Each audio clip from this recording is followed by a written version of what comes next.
featuring CONCACAF League. Cisse trying to charge onto opportunity down here for Antigua. The first time hit. Real danger man down that left-hand side.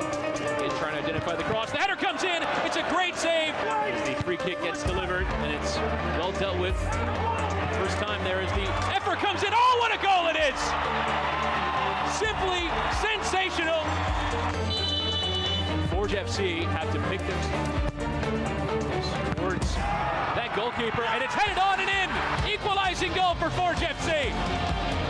Eric Larson rising to win the header. Could come here for Borges. Anthony can slide in. Borges will have a go. The Bua charging through. Bua to pick up the cross. And this towards from here. Gets a touch. Gets the winning goal. David Chonier. Yeah, I think we had a lot of positive moments in the first half, but I think we just needed to be a little bit more aggressive. I think we were maybe a little bit hesitant on the game, just not knowing the opponent and the circumstances at hand, and just coming out of that. Even though we're down 1-0, I told them I felt comfortable as a coach in what I saw on the pitch, and I think we just needed to be on the front foot. We needed to be a little bit more aggressive, put our speed into play, also a little bit from the physical aspect. And yeah, it's great to get that goal right in the 46th minute, and that changes the mentality of the group in a very positive way. You know, in our aspect here, we wanted to push for the second goal. You know, there's different decisions you got to make on the bench on how the game is going. If you're satisfied with the 1-1, what you see, and going to Guatemala, if you can push for it. And I thought this was a game that was open for us. It was an ability for us to push, and we made some offensive substitutions to try and to get that result. So it was about making some magical moments, and that was today. And it's great for Chonier to get his first goal in the moment that he got, and he's been playing and he's been training well, and I'm very happy for him. You have to see what was tweeted out from their account as well when David Chonier ended up scoring that goal. Bobby Smirniotis was trying so hard to keep his cool, but you know he wanted to explode. Will he get the chance to do it again in the second leg? Antigua Forge, August 8th, 8 p.m. Eastern on tsn.ca. Kurt, I feel like this is a broken record, but in a good way. We keep talking about the good things that CPL teams are doing on a bigger stage. Yeah, I think first and foremost, when we look at this series, it was massive for a CPL team to go into international play, show it belonged, play against a Guatemalan side that looked pretty good at times at Tim Hortons Field. What I would say is you have Emery Welshman now, who has left the team, and David Egger comes in. Everybody's saying that could be a net positive for Forge FC. I think it's a net negative. And I think when they go down to Guatemala now, they're missing an important attacking piece. They're going to have to score goals on the road. I don't believe they're going to go down there and get a goalless. And what I've heard is that the Guatemalan side, Antigua, rested a lot of players during their weekend fixture. And they're setting things up for a sellout crowd potentially in Guatemala City. It's going to be extremely difficult, as John knows, as he's played down there.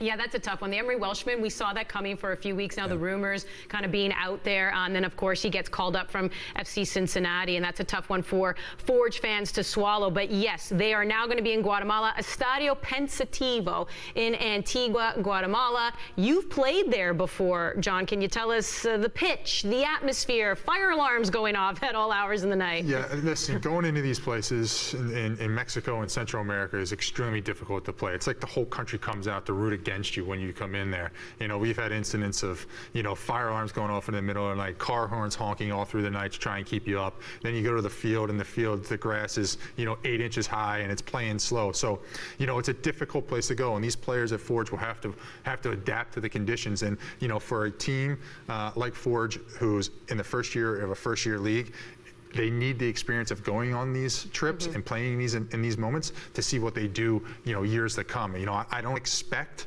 them to get a result down there because I think it's going to be extremely difficult being such a, you know, a new team in a new league playing in this tough competition. But what an experience for these players moving forward to going into the competition in years ahead. That's something I hear from a lot of players when they play in these, you know, Mexican stadiums that are just so famous. And it's, you know, that type of atmosphere is coming. You've been told about it. You've been warned about it. It's another thing when suddenly your chest is vibrating, right, from the noise. The fans just take over. I mean, the fans take over, and they pile against you, and the team's putting passes against you and getting chances, and you just feel like you're under a wave, just getting sucked under all the time, and you're just trying to hang on, and, you know, you got to get the grip back on the game, and it gets difficult at times. But when you do, and you go in there and you can get a result, you know, I've been fortunate to get a couple of results down there as a player and then as a coach. When you do it, you feel like a giant walking out of there because you feel so good at those moments. moments because you've gone in there and, you slayed the beast in their place, and it feels great to come out of there. What I would say is the way they finished the game Forge, completely dominated in the second half, probably deserved to score a few more goals. That should give them confidence going down there, knowing they can play. That said, they're used to playing on an artificial surface. The ball moves around a lot. What are they going to do when they go down there and all of a sudden the ball's getting stuck? It's maybe a little bit damp. It's humid. It's hot. The grass is thick. It's a completely different atmosphere. All right. Well, that's why they're professionals. So we're going to sit and watch and see how they do. But as you mentioned, they're going in feeling good about themselves, having won the first leg 2-1.